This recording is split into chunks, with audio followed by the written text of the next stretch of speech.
So there's a term that we have kind of coined and we use a lot when I guess writing or other things.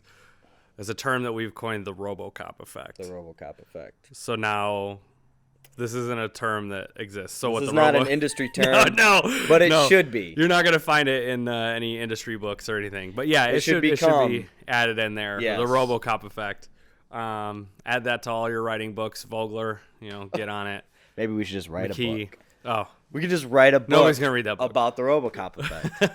So, what is the RoboCop effect? Essentially, what the RoboCop effect is as an audience member, you wanting something to happen, and the movie delivering in spades, delivering every single time. Yeah, every single time. Right. And I mean, I feel like a lot of times this usually goes towards action and fight scenes and stuff, but I think it's more memorable when it's in a fight scene or an action sequence, because that's where it came from RoboCop. We say RoboCop because RoboCop it's really a movie that you can't be mad at in any way, shape, or form. I mean, it's like a perfect movie. I don't know if it's a perfect movie. It really is, man.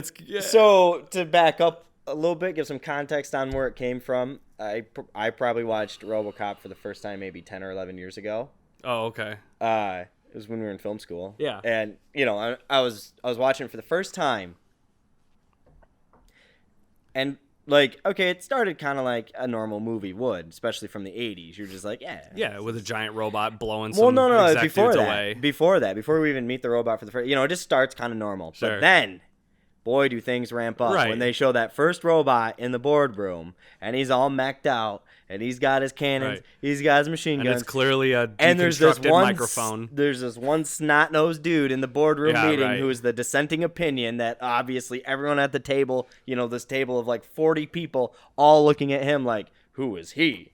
And all I was doing at that moment was sitting there being like, man, I really hate that guy. I wish something happens to him. I hope that robot does something to him. Yeah. And then sure enough, that robot did something to him, blasts him out of a window. It blasted him to bits. It blasted him to bits, and then he fell out of the window and fell like 100 stories down to the ground. It was just awesome. And then scene after scene after scene, once that kind of set the bar, you were like, every scene, I was like, oh man, I hope this happens, or I hope this happens. Right. And it just kept happening, one after another. Like the dude gets put into a vat of acid and he's walking out. I'm like, I hope that truck hits him, and it does, and it's spectacular. And he explodes, and that's the thing is that you've kind of explained it as basically just the idea that you're giving the audience stuff that they hope happens. It's almost like you're setting up stuff that they hope happens, and then it absolutely does. Sometimes it's just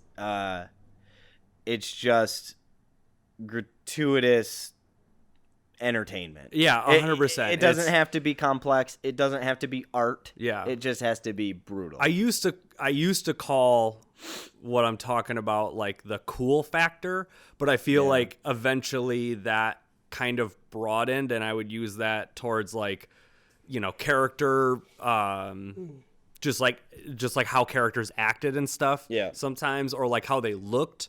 So that started to become okay, the cool factor is stuff that doesn't necessarily have to make sense as long as it's cool.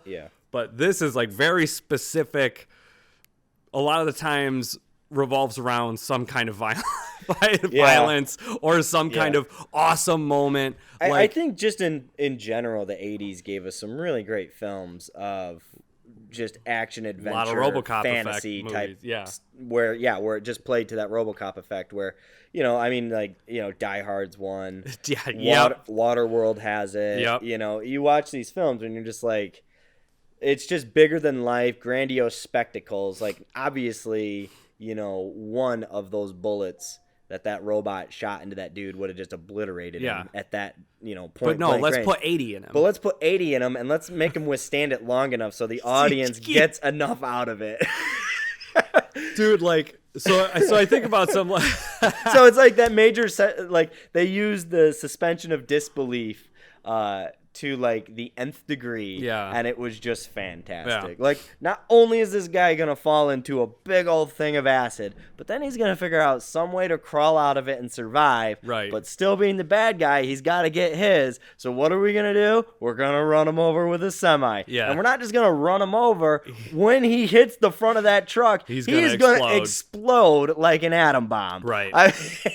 And not only is he gonna explode, but his guts are gonna go flying everywhere. Yeah. It is the most gratuitous violence you could ever see, but it's so fantastical and ridiculous that it is solely and wholly entertaining. And you just watch it just with a smile. I think about some of the new films that really accomplish this, because I feel like the whole reason why, I guess to preface this, the whole reason why I like movies like RoboCop and the reasons why I feel like we kind of coined this term is that I feel like, and we've fell into this pit too, a lot of times I feel like writing a movie or a movie is just trying to get way too clever with being, it's got to be this awesome original thing. It's like, or it can just be extremely entertaining. Right. And that's why, and you can find appreciation in the entertainment. Right. It's like RoboCop, I mean, I think it's special because, like, I guess at that time, nothing really had.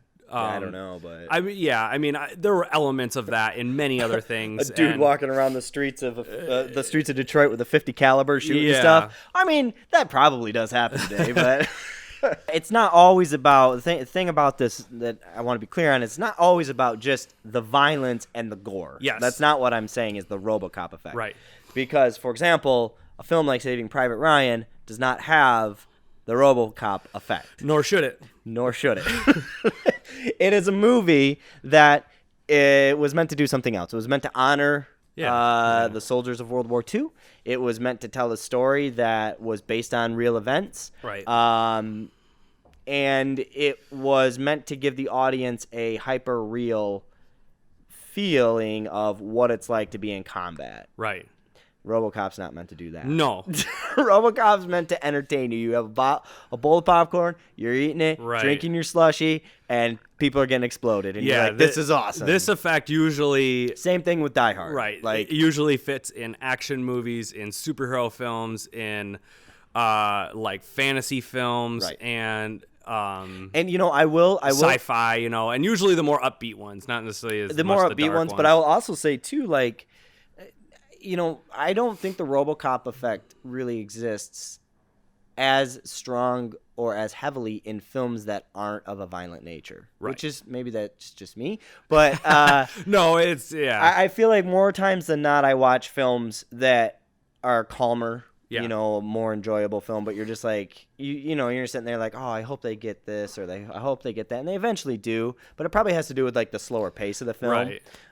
Whereas an action film, obviously, it's just like boom, boom. It's boom. more just like, oh man, I wish this. Oh, it's and then it this does, is oh my gosh, this is so cool. Like it's I think and people, I know that people dog on superhero films for being very popcorny and being very theme parky, but at the same time, like that's all they are is just the RoboCop effect. But I don't think they are though. Like you don't think so? There are some. There are not all of them. And I think very good because they're not all good. Right. And I think Infinity Wars had that. Infinity War had it. Endgame absolutely did not. Guardians of the Galaxy had it. Doctor Strange had it. Yeah. But yeah, I would agree. Endgame didn't have it. Endgame did not have it. Right. It was so depressing. Yeah. And there was they could have had it. Right. But it didn't. Like when the for example, when the women show up in the last battle and they're attacking and they're like, well, they didn't have us.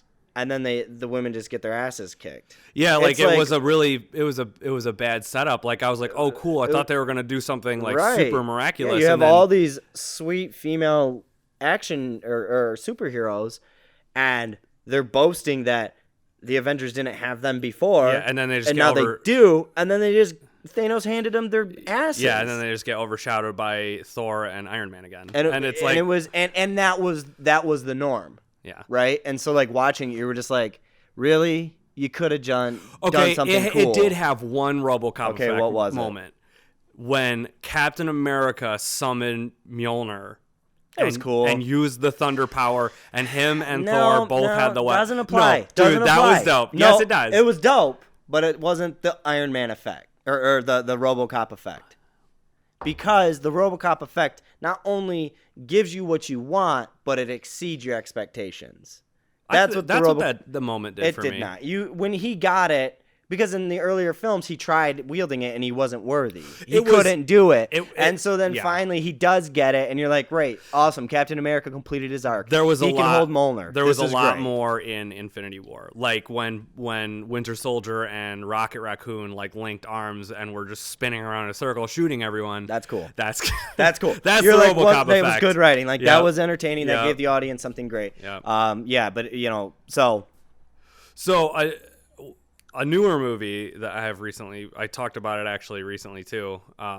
We talked about it in Refusal to Call. A newer movie that has a RoboCop effect in like spades is John Wick. Oh, okay, yeah. And I hear great things about those films. They're really good. And, the first one and the second one have it at points, and the first one's really good. Second one was a little weirder, but the third one, because I just watched the latest one, I just like binged them, because I kept getting told that they were awesome. And the third one, like just at every single, any time he's fighting somebody, it's like RoboCop effect, right? Full tilt. It's just like, there in the beginning of the movie, there's this huge knife fight, and it's just him versus like three dudes, and they're all throwing knives at each other, and it is bonkers. I mean, it's insane. It's bonkers. It really is, though. Yeah. I mean, it's just absolute full tilt. Like, right. Some choreographer just went crazy. Went nuts making this thing. And that's what's kind of fun. It's like it's almost like watching a kid in a candy store do what they do best. Yep. Like and that's what's almost, I think, partly satisfying to the RoboCop effect is when you see something like that play out on screen. I know that there's a director behind it who and a whole team behind it who had probably the best time of their life creating that sequence. And for them it was just like so much fun, and they came to work every day ready to work, and they left every day super satisfied, and it might have been a 16-hour day, right? And I think a lot of that attributes to, I mean, how fun watching those types of scenes are. Also goes into sometimes, I think, the editing and how well the actor can pull it off. And because, like I know Keanu Reeves does a lot of training, and he does a lot of his own stunts. Right. So they didn't have to have a ton of quick cutaways. Right. I could actually sit there and watch the action and watch, the awesome choreography, these long shots. Right. And I was really blown away. I have to check it out. Cause like, as I've heard you talk about it the past couple of days, I was thinking about like, is John Wick just like the Bourne Identity series, and I'm like, but I'm thinking to myself, it's probably a little bit more entertaining. Not that the Bourne series isn't entertaining, it's just, again, it kind of has like the Saving Private Ryan feel, where it's a little bit more, let's take a glimpse into a spy's life. It's a little more serious approach. And it's not like so serious. Well, it is a serious film. That's the thing. Like the Bourne series is very serious, right? And so it's almost like it doesn't have the ability to go above and beyond where, you want to keep the viewer's expectation and then you exceed it. Because you want, in a movie like that, you want to exceed them with the story and the struggle and the internal character battles. Which is the whole package. Right. And, if somebody came out with a machine gun and you were sitting there being like, oh yeah, this is just gratuitous, awesome, it'd be kind of weird. One of the really good ways for me, I guess, to sum up what the RoboCop effect means to me is, you could ask me what Bourne Identity is about, what Saving Private Ryan is about, and I could tell you beat for beat or close to it, at least the general act structure and how the story plays out. Ask me what RoboCop is about, and all I can tell you is I know it was a Detroit cop who got killed, who was brought back to life as a robot, and he took out his revenge on bad guys. Yeah. And the way he did it was awesome. And then I could get into specifics about the scenes of how he did it and the violence that ensued from it. Yeah. But I couldn't tell you well, he went home and he saw his wife. Like, I think that happens. I think he Yeah. shows himself to his wife, and she's like freaked out when she He finds does, out. I'm pretty sure. Yeah, but I haven't watched it in a while. But exactly, but I don't remember it. Right. That's not the point. The point isn't the story. Right?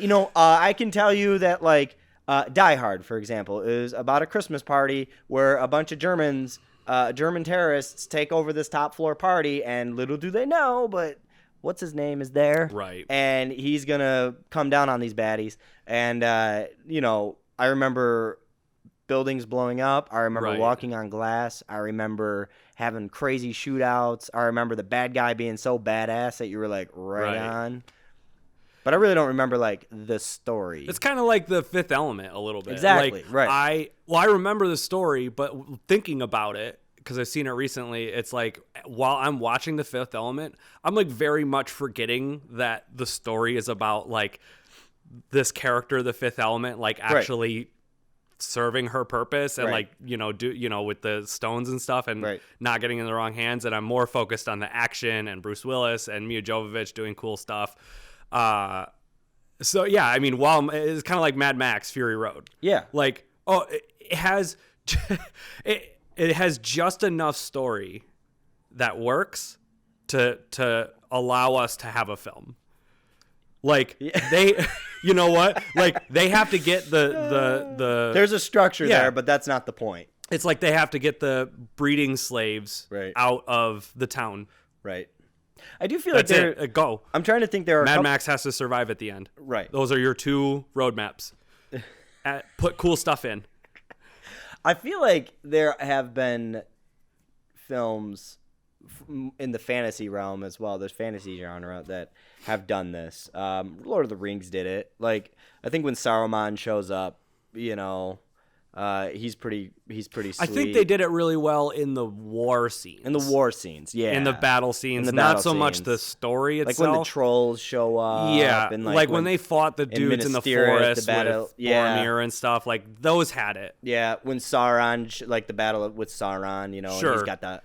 He's out there killing those elves and stuff. You're like, whoa, right on. Like, that's pretty big and over the top and grandiose. Yeah. But it doesn't have the RoboCop effect because it doesn't apply to the whole film. Right. And so it's such a long burn film that, like... I would say what has it the best, probably, the most consistently, is 80s anime films. There's never, like, as long as... Get an R-rated 80s anime film, and I guarantee you there will be there will be just enough story that you know the main character's name, and then just the rest is just RoboCop Effect. Just crazy animation, explosions, robots, violence, all of that. Yeah, I think that's I mean, Terminator kind of has it, but not really. I'd say Terminator 2 has it a little more. A little bit more, but even then, it's still kind of like, I'm still meant to believe that this is real. Aliens has it. Not the first one. Yeah, Aliens. But the second, the sequel to Alien has it in droves. It does have it. Yeah, you're right. Yeah. Anyway, RoboCop I mean, effect. that's it. So, yeah, that's what the RoboCop effect is. Meet the audience expectation and exceed it, and then you have the RoboCop effect. Right. Throughout the entire movie. Through the entire movie. So, thanks for joining us on today's Real Talk about talking about the RoboCop effect. So, if you ever hear us use that term when explaining any kind of film, now you know what it means. So, if you want to support us, you want to see more content like this, like, share, and subscribe, and we'll see you on the next one.